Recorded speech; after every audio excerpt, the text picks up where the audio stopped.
So good morning, everybody, and welcome to NRF. My name is Toby, CEO and founder of parcelLab, and I'm very excited to be here today again to talk to one topic that is very close to my heart, which is post-purchase experience.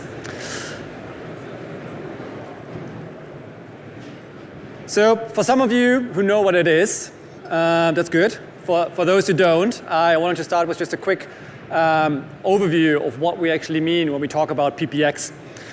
And it is essentially the closing of the customer experience gap that tends to exist, guess what, post-purchase.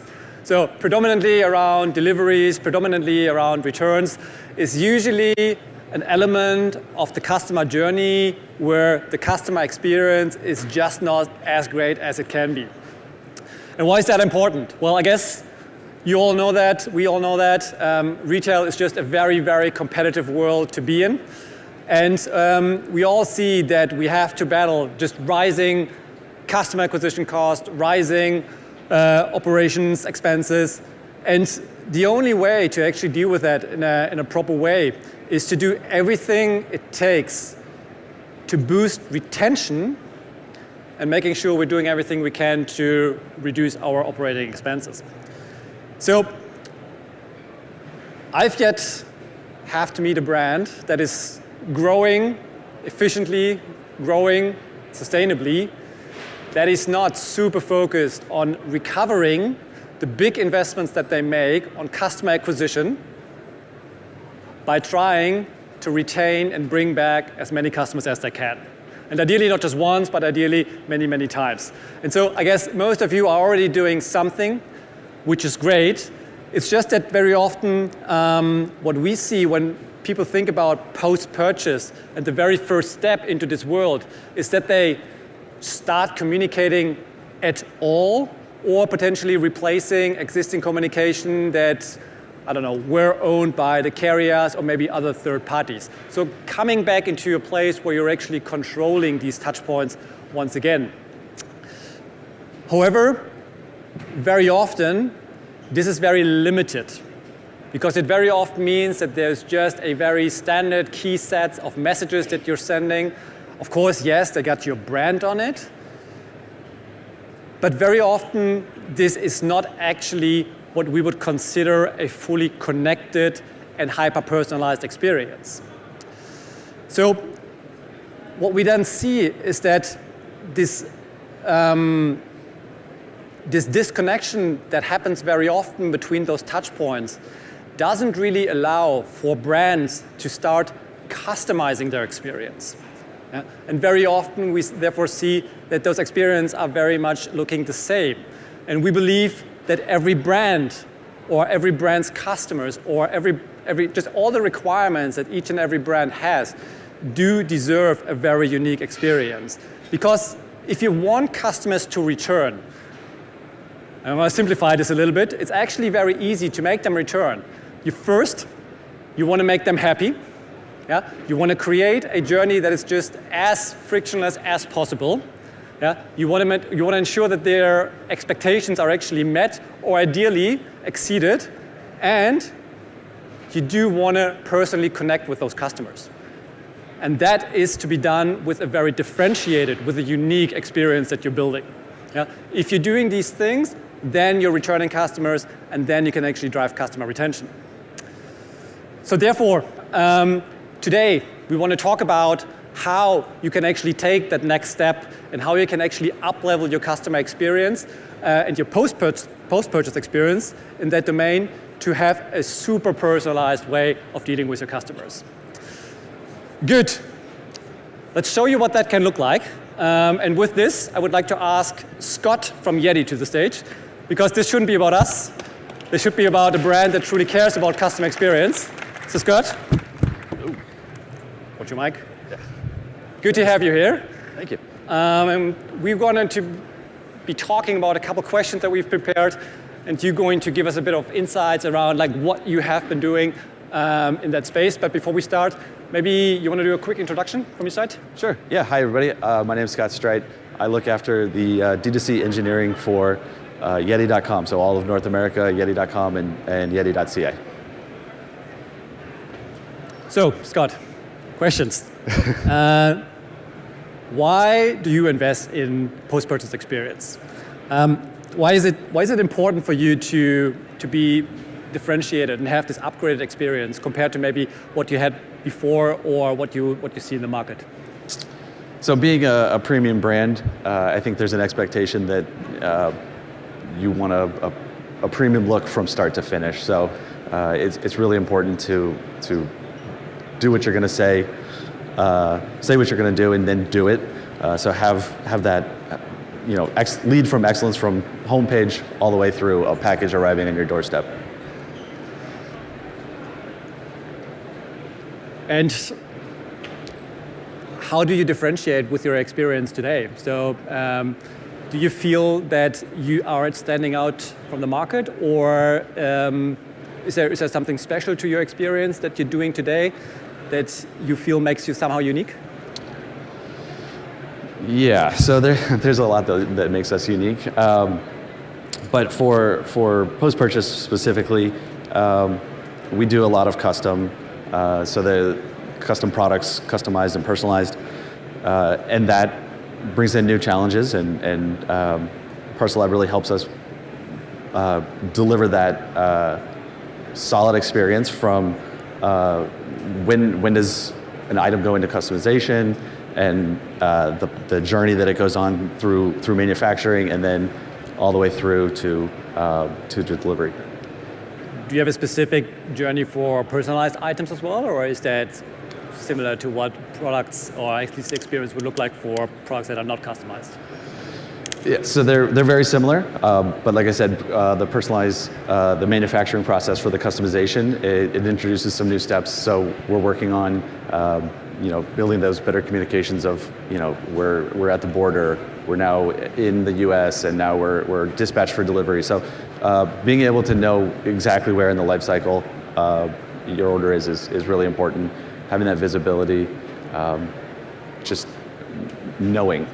Not having to leave a customer guessing where their order is. Gotcha. We did bring a few examples of this so people can also see the visuals around it and what we actually mean. So let's talk a little bit about the journey that you have today. Can you share what a good journey looks like? So when things go well?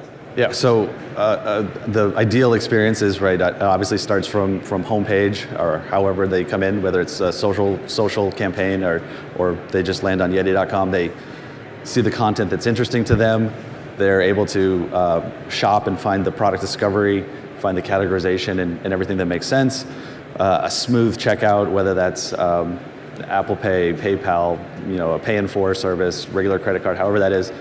And then after that, that's when it really gets important to have timely and clear communication that, yes, your order has been placed and it's been dispatched, and hey, it's arriving soon, and here it is on, by the way, it's been delivered. So that, it doesn't end at checkout, right? Like it's important to stay with them the whole way.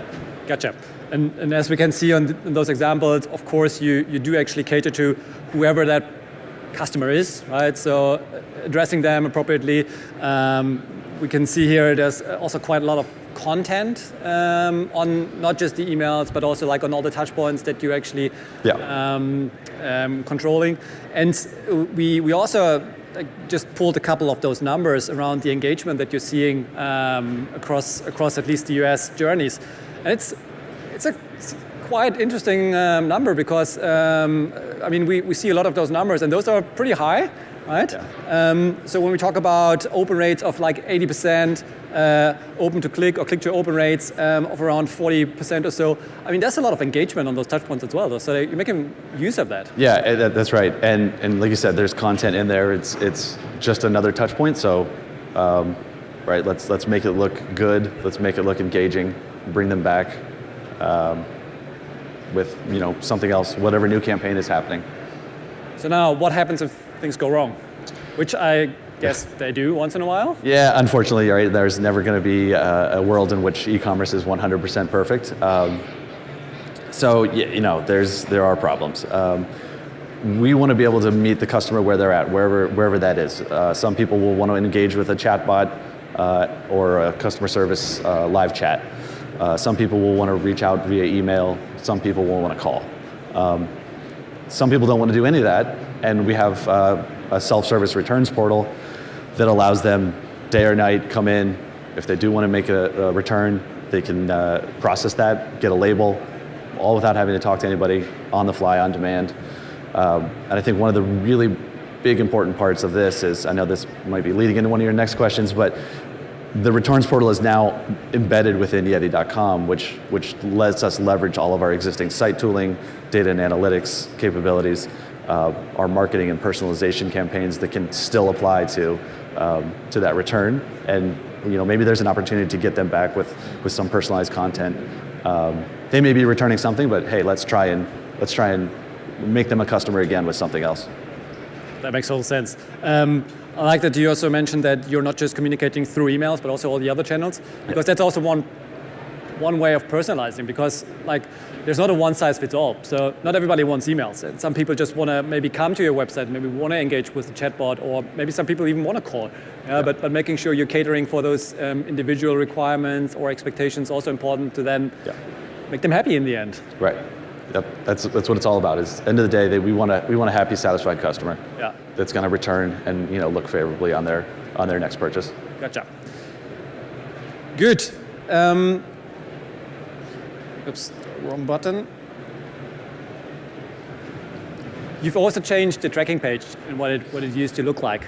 Yes. Can you maybe talk a little bit about what you're doing now, what you have changed here as well, and why this is helping your overall brand perception and also that seamless experience and personalization as well? Yeah, so exactly. Before we had a tracking page that was off on a subdomain of another, you went elsewhere other than YETI.com, and that's obviously not ideal. So now you're brought back to YETI. You see in the image here, it's the full site. Like I said, all of the site tooling and analytics capabilities are there. This was just launched on January 3rd, so there's still a little bit of work to do here, but the content is going to be threw me off. The content's going to be, we're going to be adding in more personalized content to this page as well. So just take every opportunity you can to deliver whatever your message is to your customer. Great, and there's also the chat button on that page, right? So if you actually want to jump from this information you're getting here to asking customer service people, or ideally, I don't know, technology, it's very easy. So it's all very seamlessly connected, and also easy again for the customers. Yeah, and it also being able to control your image, right? You want to have, ultimately a brand wants to have full control over their image, and this really allows for that. Gotcha. So let's move on to the returns journey. You mentioned it before. Again, we've got an example here of your returns portal now. It's probably not rocket science or something super, super unique, but you also brought it into your web shop, into your ecosystem to fully control it. And can you talk a little bit about what you have changed in your returns journey so far? Yeah, so returns, like I said, they're embedded in the site. We've also got some personalization in emails. Like you can see here, the return being delayed, that's a new email we've never sent before. But it's just nice to know, hey, a customer's decided that they want to return an item and they're going to look for a refund. So if it is delayed, they're not going to get a refund when they think they should have gotten a refund. This is really helpful in avoiding a contact, whether it's a chat or an email or a phone call, but it also helps that peace of mind in saying, okay, yeah, they got it, they're on it. Gotcha. Yeah. So similar as on the delivery process, where on the one hand you're trying to just be as proactive and transparent as possible. So ideally you don't even get any questions because people just know what's going on. Yeah. And even if things go wrong, that you can deal with that proactively. But then also, and I like that about this as well, is that even on the returns journey, you're trying to somehow recover that revenue, right? So you're trying to, even though someone wants to return it, which in the end, I mean, it's a question to be asked, if you want to make it easy, you want to make it hard, but if you do it well, then people return stuff and they come back and they buy again. And maybe they buy immediately because they see something that might be interesting for them. Yeah. one of the challenges we've had is some of our drinkware is the sizing is a little difficult. So there's an 8 ounce and a 10 ounce and always shopping online, it's a little difficult to see. So that's something we're working on, is how do we present these products better? But there's always going to be these scenarios where, hey, I still like the product, but I want to jump back into something just a little bigger or maybe a little smaller. So having that content there is able to bring them right back in. Gotcha, understood. Okay, let's shift gear to another topic, maybe unique to you, but maybe not. You also operate globally. So for you, it's probably a challenge that you have to deal with complexities in a global setup. Can you just maybe talk us a little bit through those? Yeah, so we have a couple web shops across the EU, and so that leads us to, I think, deliveries in 31 countries across Europe. And when handling the multitude of carriers that are going to touch all of those countries, we decided that parcelLab was able to help us because of their your roots starting in Europe, knowing all the carriers and being able to work with them, and knowing that there's a seamless handoff between our website and getting the package dispatched and carriers notified and the integrations that are required. So it's been really helpful in having clear, consistent communications with all of the carriers that we've integrated with across Europe. And just to come back to, I think we're on this slide, on the customer engagement, we see different numbers in Europe than we see in the US.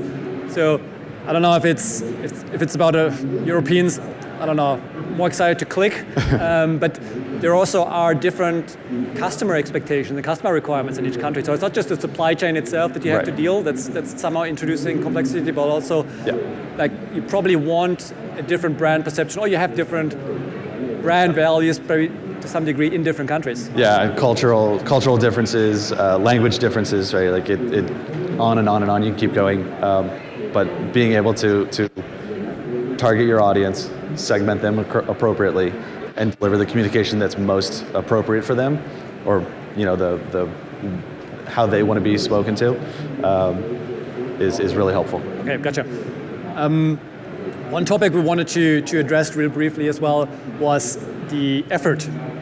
Because also operating in an international environment where you have tons of different partners, you need to integrate languages and, I don't know, just this complexity. Can you also speak a little bit about this? Because I guess the room here is always interested in like not just the technology itself, but also like, can I actually do it? Or is it way too complicated and I'll never get it done? Yeah, so our European implementation was somewhere in the order of 4 to 5 weeks. I forget the exact date, but it was right, like supply the data and kind of flip it on. It was really pretty straightforward. There's the work to build the templates, build the emails, but relatively painless. There's smooth implementation. I don't think we had any hypercare or any post-launch defects, or like it was set it and forget it. It was quite simple, very straightforward. Nice, relatively painless. I like that. Yeah. We should say though that this was over Christmas, so probably not the best time of year where you actually want to bring live 30 or so countries. Yeah. So yes, good. If we now talk a bit more, maybe around the topic that we discussed in our prep session about the future. So you are also on a journey. Yeah? Yes. So I mean, where you're coming from, where you are today, but this is not the end of the journey. You also want to continue to actually push what experience means for YETI, and also what personalization means. We talked about campaigns. Can you maybe give us a quick overview of what that means for you? Yeah. So. I think we touched on it earlier. The customization process is very intensive in terms of communicating with the customer. So right now we have, we're looking to really solidify that experience, and part of the transition to parcelLab, we were able to, in our data feed, send all of our product hierarchy, and using that data, we can really pretty precisely segment who bought what and what journey they need to be on. So being able to build those really robust scenarios where if there's any delays or any hiccups in the process, they're getting communicated on time, ahead of time, before they even have to ask. So looking at building some new emails and really continuing to communicate as clearly and quickly as possible. Yeah. Maybe just to elaborate on this a little bit more, so what we also want to enable with that technology is that you're moving away from just having a template that you have to change, and actually when you want to run a campaign, whether it's a customer service campaign, a marketing campaign, or whatever kind of campaign, so it's not always just, hey, I want to sell more. There's different ways of thinking about campaigns, but that you just actually leaving the templates as they are and just work with the real estate that you have in those emails. Yeah? So one single person can just easily, I don't know, a banner is probably the easiest way, but it's just placeholders in those emails or on the tracking pages, on the returns portals, where you can very precisely target a certain audience with a certain message, maybe one day or another day, or you want to A/B test, and kind of moving away from this old kind of like solid way of I have to set up a template and every time I have to make a change, I don't know, it takes forever to do that, and becoming way more agile in how you think about personalization and the segment and the granularity on how deep you can go and how fast, yeah? Yeah, I think it's kind of pretty much limited by your imagination. One of the examples was we want to target customers that first name starts with J, right? Like we can do that. It can be that granular. So how your brand works, how you operate, all your needs, I feel like you can get all your needs met with that segmentation. Gotcha. Okay, cool. So we've got about 5 minutes left and wanted to leave a little bit for questions. The one thing we just wanted to touch on as well was, are there any lessons learned that you can share? If you had to do it all over again, would you do it over Christmas, or is there anything that you now actually would approach differently than you did before? Yeah, lessons learned. So I think I wouldn't wait as long, right? We hemmed and hawed and when should we do this? It was really much simpler than we ever thought. So for US, I would have pushed this out. Knowing now, I would have pushed this out prior to peak, and instead of waiting until January. So we would have had that robustness all through the holiday. So that's one thing I would have been done different. All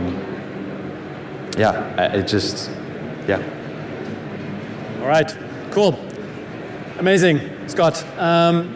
Thank you so much for coming on stage, for sharing all those insights with us. Thank you. Really, really appreciate it. Are there any questions from the audience to this point? We have, I think, 2 mics here in the room. Anybody want to ask a question?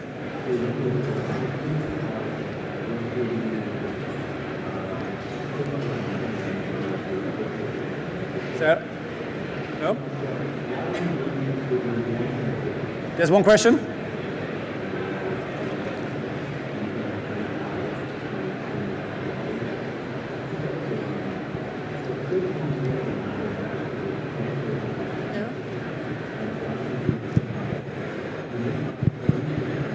One of them is working. Hello.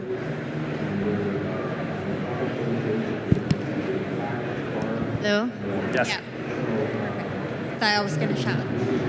I just wanted to understand if you also have data on how long a customer uses their YETI, and do you actually target them when you know that they're actually about to transition to the next up, or change the colors? When do you know, or like what data do you have and how do you use it? Can we make it a little louder? Yeah, it's really hard to hear. I'm sorry. Can you try that again? Oh, okay. Yeah.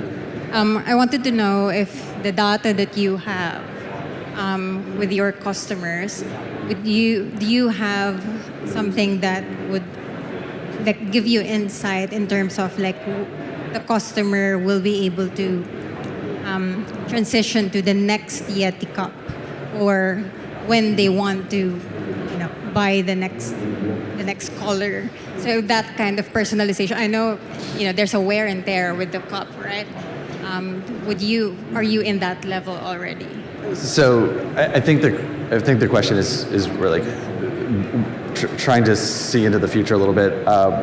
What we do have is the ability to use all of our existing site analytics and tools. Right before, tracking and returns were off on another domain that we didn't control.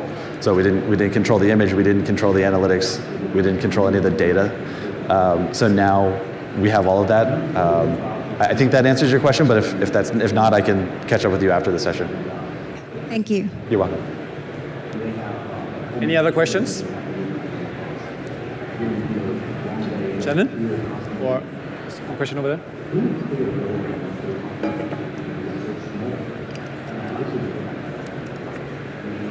Hi. So the post-purchase experience also kind of goes beyond just like the touch points, like keeping open communication with emails and stuff. There's also like a sense of belonging people want to have with certain brands, especially YETI, that's more of like a lifestyle brand. So are there other ways that you guys are trying to create that post-purchase experience that wants to keep them feel like they belong to YETI or they're a part of the brand, whether that's through the emails or through the website or beyond that? Yeah, so there's in checkout, there's an opt-in for the more marketing forward communications, and where if a customer's opting in, we're hitting them with all of the relevant campaign that fits their profile. So a little bit outside of the post-purchase email series, more into our marketing, but yes.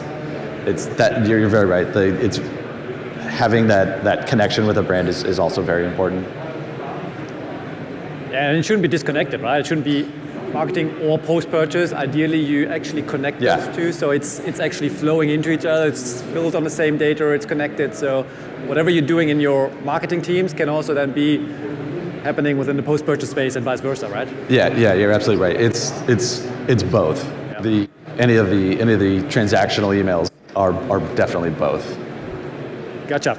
Okay, well, I can say that Scott is still around, so if there's anybody out there who wants to exchange and connect with him more on how to up-level your post-purchase experience, you can. We also have a booth in that hall, so if you want to swing by, please do so. Other than that, I think we can say thank you. Or is there anything else? That's it for me. So thank you very much. Enjoy the show. Thank you.